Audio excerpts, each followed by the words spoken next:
Hello guys, welcome to my YouTube channel let's join pharmacy. तो unit 4 का भाई साहब डिस्कशन चल रहा था हमारा, जिसमें हमने आज इस वीडियो में क्या पढ़ना है। आज इस वीडियो में हमने thyroid hormones, analogues and inhibitors के बारे में जानेंगे।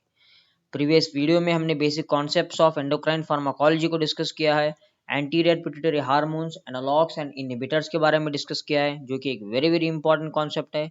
इस वीडियो के अंदर हम thyroid hormones, analogues and their inhibitors के बारे में डिस्कस करेंगे। तो चलो देखते हैं इसकी हकीकत है क्या। सबसे पहले देखते हैं थायराइड हार्मोन्स। देखिए, द थायराइड ग्लैंड जो है ना, ये 3 हार्मोन को सीक्रेट करता है। कितने हार्मोन को? 3 हार्मोन को। मेनली थायरॉक्सिन, जिसको हम T4 कहते हैं, और ट्राईआइडोथायरोनिन और ट्राईआइडोथायरॉक्सिन, जिसे हम T3 कहते हैं, एंड कैल्सीटोनिन। कैल्सीटोनिन ये आपको दिख रहा है ये फिगर के अंदर। थायराइड से जो है ना T3, T4 और कैल्सीटोनिन, ओके, जो कि सीक्रेट होते हैं with the help of the thyroid stimulating hormone. ये थायराइड स्टिमुलेटिंग हार्मोन जो है ना, ये निकलता है हमारे पिट्यूटरी ग्लैंड से, जो कि हमने बेसिक में पढ़ा था इससे। The former two are produced by the thyroid follicles. Yes, calcitonin जो है ना, ये इंटीरियर फॉलिकुलर सी से प्रोड्यूस होता है। Chemicals is chemically and biological entirely different, क्योंकि कैल्सीटोनिन ये भी थायराइड से ही सीक्रेट होता है, मगर कैल्सीटोनिन और ये T3 T4 का बायोलॉजिकल फंक्शन से टोटली डिफरेंट। क्योंकि कैल्सीटोनिन आपको पता है, ये कैल्शियम लेवल में कैल्शियम को मेंटेन करने के लिए होता है। T3 T4 आयोडीन लेवल को मेंटेन करने के लिए रहता है, इसलिए it is consider along with the parathormone with which it regulates the calcium metabolism. तो नेक्स्ट बात करते हैं chemistry and synthesize of this thyroid gland और थायराइड हार्मोन्स। देखिए गाइज, ये दोनों जैसे कि ट्राईआइडोथायरोनिन और thyroxine, they are iodine containing derivatives of thyronin, which is a consideration product of the two molecules of the amino acid thyrosin का ये एक प्रोडक्ट है, ठीक है। The thyroid hormones are synthesized and stored in the thyroid follicles as a part of the thyroglobulin। आपको पता है thyroglobulin के अंदर स्टोर रहते हैं, मतलब thyroglobulin as a part of the thyroglobulin. ये जो है ना थायराइड फॉलिकल्स के अंदर स्टोर रहते हैं as a part of the thyroglobulin. मैं आपको बताऊंगा आगे अब थायरोग्लोबुलिन होते क्या हैं। ओके, थायरोग्लोबुलिन मॉलिक्यूल्स जो कि एक ग्लाइकोप्रोटीन सिंथेसाइज है by thyroid cells, which is glycoprotein synthesized by thyroid cell। Iodine uptake, the total body content जो है ना, total body content of iodide iodide obtained from food and water is 30 to 50 mg। आपको daily 30 से 50 milligram का iodine को intake करना है। और concentration of blood in iodine in blood is low, कभी लो होगा तब 0.2 to 0.4 mg पर डेसीलीटर। अगर concentration of iodide in blood is low 0.2 0.4 mg पर डेसीलीटर से अगर अंदर रहा 0.2 और 0.4 mg पर डेसीलीटर के अंदर अगर हो गया, that leads to the iodine deficiency. Okay, oxidation and iodination. देखिए, आयोडाइड जो है ना, ये ट्रैप्ड होता है by the follicular cells. Iodide क्या होता है? ट्रैप्ड होता है by the follicular cells, is carried out across the apical membrane, okay, by another transporter termed pendrin and oxidized by membrane bond thyroid peroxidase enzyme to iodonium ions. बताता हूँ, देखिए ये जो आपका आयोडीन है ना, ये आयोडीन जो है ना, ये ट्रैप्ड होता है, ओके, ट्रैप्ड होके बाद में in the presence of thyroid peroxidase में जो है ना, थायराइड पेरोक्सिडेज के प्रेजेंस में ये क्या होगा गाइज, ये ट्रांसफर होगा, ओके, ट्रांसफर होगा किसमें? To the iodonium ions. इसको हम आयोडोनियम आयोन से कहते हैं, ये सब यही आयोडोनियम आयोन से, ओके, ये I2+ ये आयोडोनियम आयोन है। ये आयोडोनियम आयोन के अंदर जो है ना, ये ट्रैप्ड आयोडाइड कन्वर्ट होगा आयोडोनियम आयोन के अंदर, okay, in the presence of the thyroid peroxidase. ये आयोडोनियम आयोन और HOI और EOI ये सारा कुछ क्या करेंगे, ये थायरोग्लोबुलिन के अंदर पास हो जाएंगे, ठीक है, to iodonium ions। This combines with the residue of the thyroglobulin to form monoiodothyrosin and diiodothyrosin, ठीक है। ये हमारा आयोडीन जो है ना ये ट्रैप हो जाएगा थायरोग्लोबुलिन के अंदर और फॉर्म करेगा MIT और DIT, this is mono iodothyronine और di iodothyronine. This on coupling reactions, okay, iodinated thyrosyl residue coupled together to form the T3 and T4। ये जो आपको दिख रहा है ना गाइस, ये थायरोग्लोबुलिन के अंदर जो स्टोर हुआ रहता है ना iodine in the form of MIT और DT, ये कपलिंग होके जो है ना T3 और T4 के अंदर कन्वर्ट हो जाएगा। किसके अंदर? T3 और T4 के अंदर जो है ना इनका कन्वर्शन हो जाएगा। यही बता रहे हैं ना, oxidation of iodides and coupling are both stimulated by the thyroid stimulating hormone. ये दोनों जो है ना थायराइड स्टिमुलेटिंग हार्मोन से ही सीक्रेट, मतलब इनका प्रोडक्शन होता है। अगर thyroid stimulating hormone pituitary gland से अगर स्टिमुलेट नहीं करेंगे तो तब T3 और T4 सेल्स जो है ना नहीं बनेंगे या नहीं आएंगे, इतना आपको याद रखना है। हाँ, और ये T3 और T4 सेल्स है ना, हाँ, ये कोलाइड के अंदर स्टोर होते हैं। किन के अंदर स्टोर होते हैं गाइज? ये कोलाइड के अंदर स्टोर होते हैं। स्टोरेज एंड रिलीज में आपको बात करूंगा, ठीक है। Thyroglobulin containing iodinated thyrosyl and thyronyl residue is transported to the interior of the follicles and remains stored as a thyroid colloid till it is taken back into the cells by endocytosis। ये जो thyroid hormone thyroglobulin से जो secret होता है ना T3 और T4 cell से, ये कोलाइड के फॉर्म के अंदर स्टोर हो जाएंगे। किनके फॉर्म के अंदर? कोलाइड के फॉर्म के अंदर स्टोर हो जाएंगे। जब इनकी जरूरत पड़ती है ये एंडोसाइटोसिस के मूलक अंदर चले जाएंगे। आपको दिख रहा है एकदम फिगर मजबूती से, एंडोसाइटोसिस के मूलक अंदर चले जाएंगे, okay, yes, and breakdown by lysosomal proteases। The T4 and T3 cells are so released is secreted into the circulation। ये जो है ना सर्कुलेशन के मूलक जब भी हम जरूरत चाहिए, जब भी थायराइड की जरूरत पड़ती है, थायरोनिन की जरूरत पड़ती है, तब ये ब्लड सर्कुलेशन में सीक्रेट हो जाता है। ये सारा कुछ है मैकेनिज्म और हमारा सिंथेसाइजेस और केमिस्ट्री।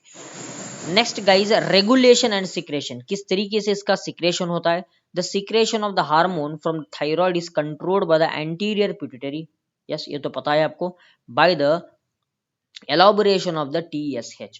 थायराइड स्टिमुलेटिंग हार्मोन एक इंपॉर्टेंट है।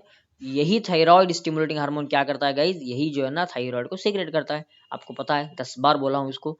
सोमैटोस्टैटिन, सोमैटोस्टैटिन जो आप ग्रोथ हार्मोन में पढ़े थे, ये सोमैटोस्टैटिन एक ग्रोथ हार्मोन इनहिबिटर है। ये थायराइड स्टिमुलेटिंग हार्मोन को जो है ना इनहिबिट करता है, ओके, पिट्यूटरी को रोकता है सीक्रेट करने से। क्या? Thyroid stimulating hormone. Then physiological actions, growth and development में इनका क्या रोल है guys? T4 and T3 essential for normal growth and development. ये अगर नॉर्मल ग्रोथ चाहिए, नॉर्मल डेवलपमेंट चाहिए तो T3 और T4 जो है ना अच्छा रहना है, मतलब नॉर्मल रहना है। Less thyroid hormone release effects the nervous system, yes. Then intermediatory metabolism के अंदर इनका क्या इंपॉर्टेंट है, क्या फिजियोलॉजिकल एक्शंस है इनके?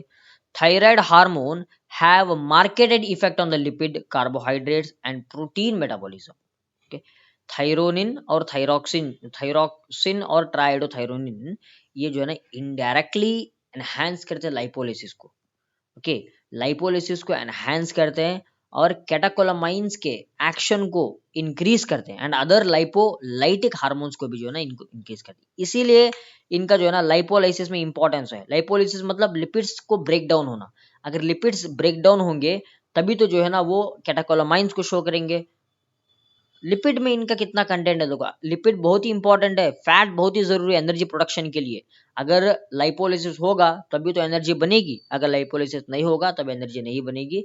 ये लाइपोलिसिस को हेल्प करता है ये हमारा thyroid hormone.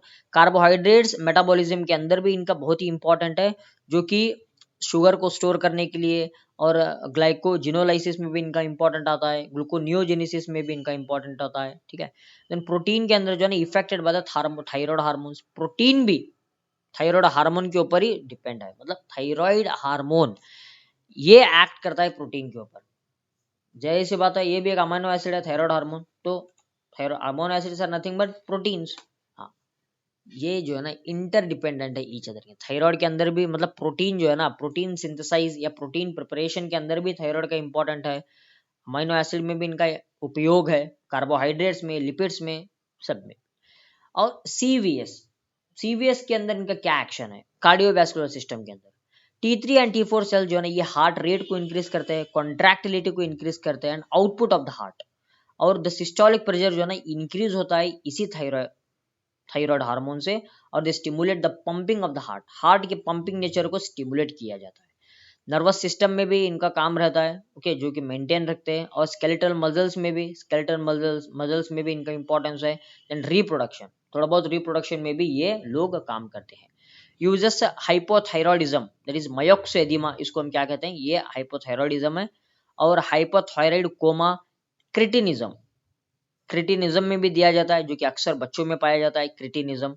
Then non toxic goitre, इसमें भी दिया जाता है गाइस। और थायराइड नोडुल्स, थायराइड नोडुल्स मतलब थायराइड, ये जो आपको दिख रहा है ना, ये है मयोक्सिडिमा, normal hypothyroidism.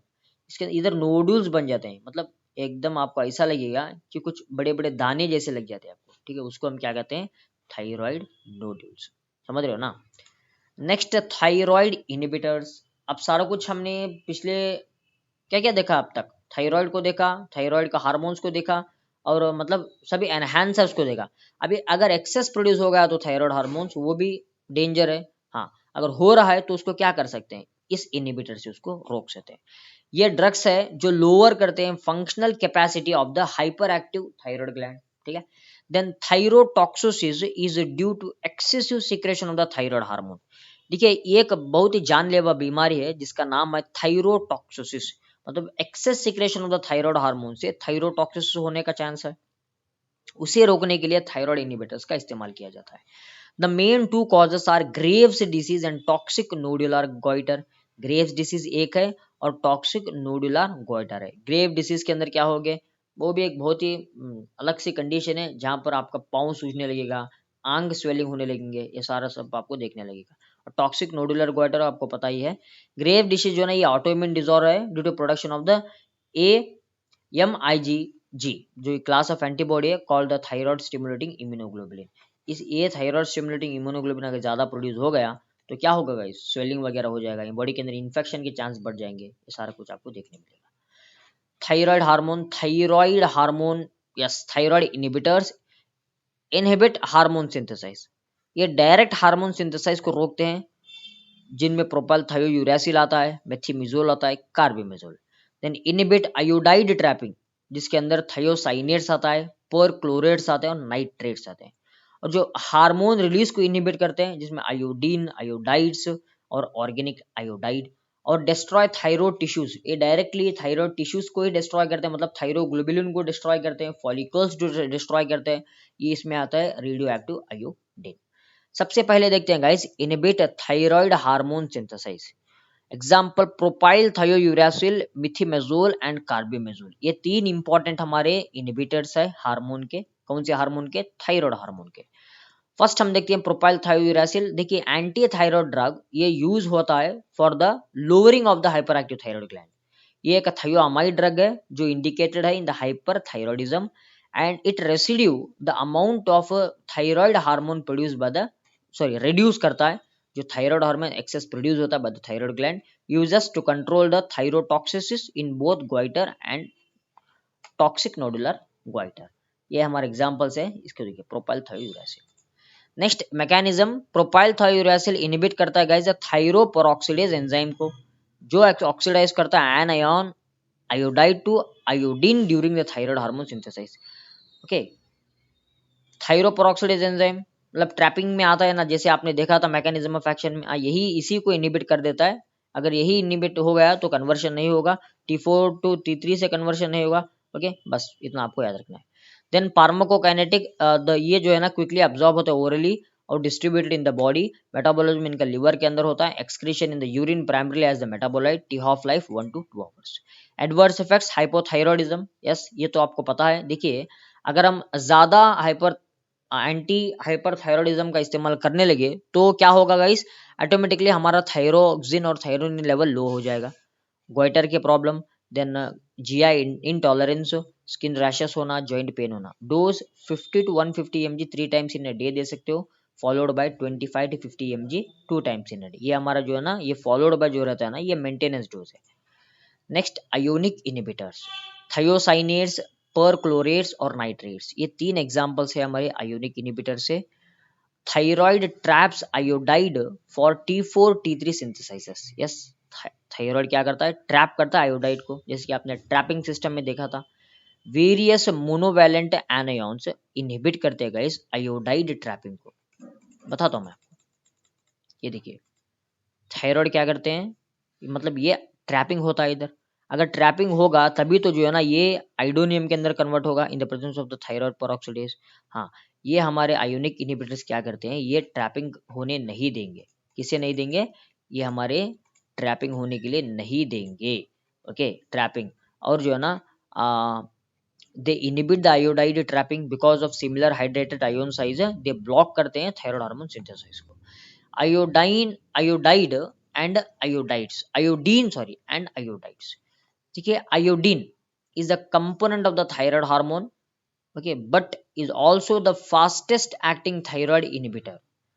In Graves disease, the gland if enlarged shrinks becomes firm and less vascular. अगर gland जो है ना वो shrink होता है और enlarge भी हो सकता है, firm होता है, less vessels मतलब vascularity इसकी कम हो जाती है, तभी भी इसको दिया जाता है। मतलब the thyroid status starts returning to normal with complete stoppage of the hormone releasing from the gland. अगर इसको देंगे मतलब आयोडीन को जो है ना ये इस तरीके से काम करेगा। Stoppage of the hormone release from the gland, then elemental iodine is reduced to iodide in the intestine. Iodine जो है ना धीरे धीरे धीरे आयोडाइड के अंदर कन्वर्ट होके, मतलब आयोडाइड ये एक इनएक्टिव फॉर्म है जो रिड्यूस्ड होता है आयोडाइड के अंदर इंटेस्टाइन के अंदर। पीक इफेक्ट इसका 10 से 15 दिन तक इसका इफेक्ट रहता है।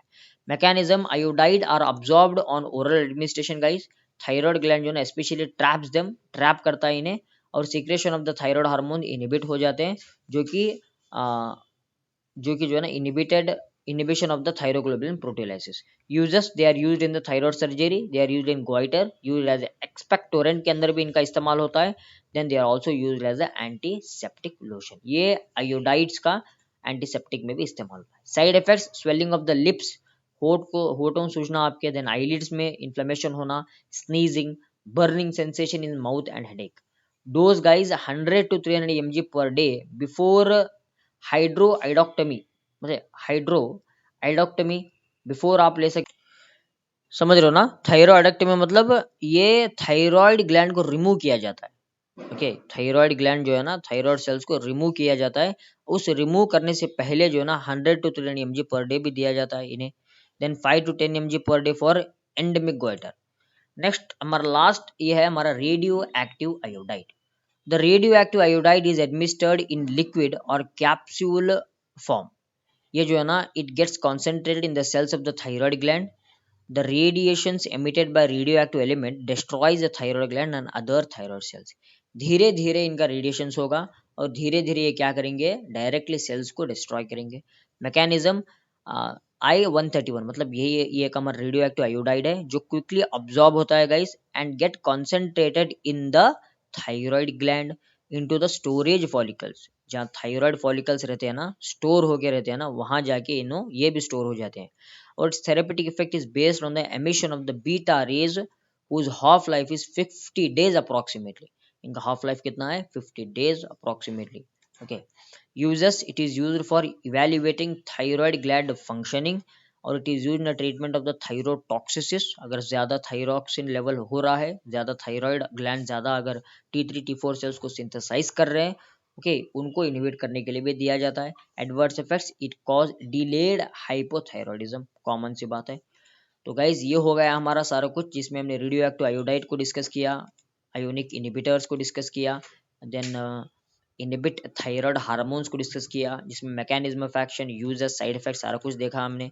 देन थायराइड इनहिबिटर्स होते क्या है, physiological function, storage and release, regulation, secretion, mechanism of action, okay, chemistry और इंपॉर्टेंस, मतलब थायराइड हार्मोन्स होते क्या है, इनको हमने देख लिया किधर से सीक्रेट होते हैं। तो चैनल अच्छा लगा तो सब्सक्राइब कर ले, नोट्स डिस्क्रिप्शन में आपको मिल जाएंगे। Thank you.